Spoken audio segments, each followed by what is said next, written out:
Namo Didafa. Thanks for joining me for our daily practice check-in. Listen, listen, listen. This beautiful sound calls us back to our true home.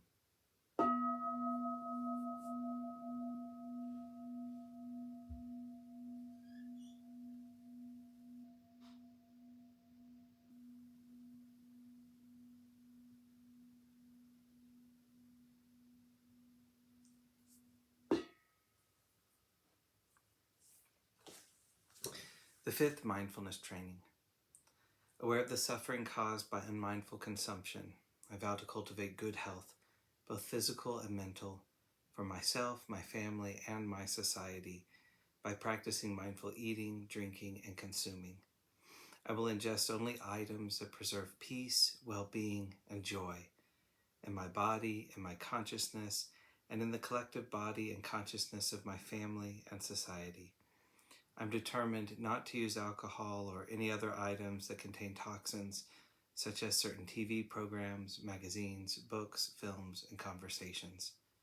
I'm aware that to damage my body or my consciousness with these poisons is to betray my ancestors, my parents, my society, and future generations. I will work to transform violence, fear, anger, and confusion in myself and in society by practicing a diet for myself and for society. I understand that a proper diet is crucial for self-transformation and the transformation of society.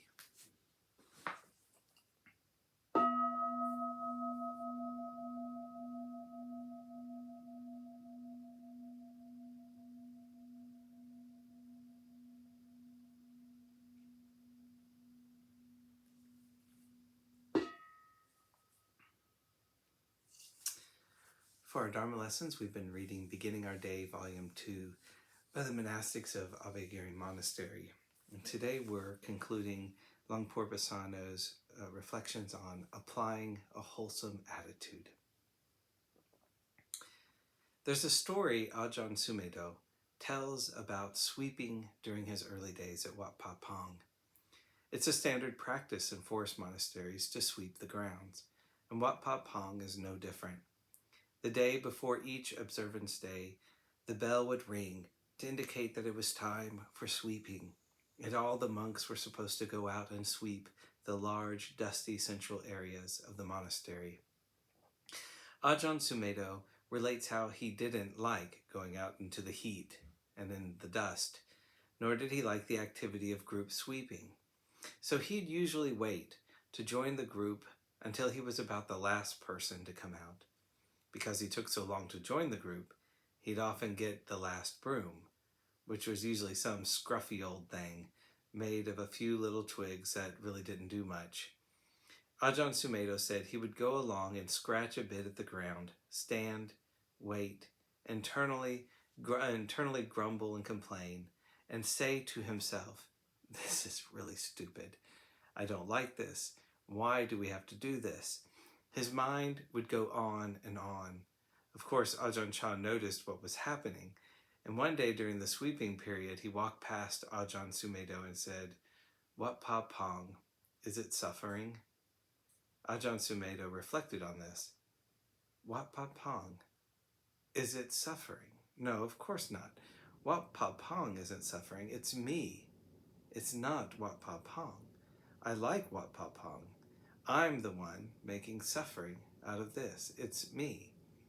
That was a powerful and significant insight for him, to see that the external situation is one thing, and whether or not he adds suffering to it is another. After that, Ajahn Sumedho put more energy and enthusiasm into the sweeping. By doing so and reflecting, he decreased the suffering for himself and turned sweeping into an enjoyable experience. We can use our chores in the same way to bring up energy, a sense of relinquishment, generosity, service, and mindfulness. Doing that helps to provide continuity for our practice. It keeps us reflecting on what's happening in the mind and what's going on with our attitudes and perspectives. We can see more clearly the story the mind is telling us, so we learn how to work with it in a skilled way. Sometimes it's easy to focus on getting a particular chore over with, so we can go back to our dwellings and do our practice. In doing this, we forget that our mental state and what's going on in the mind is our practice.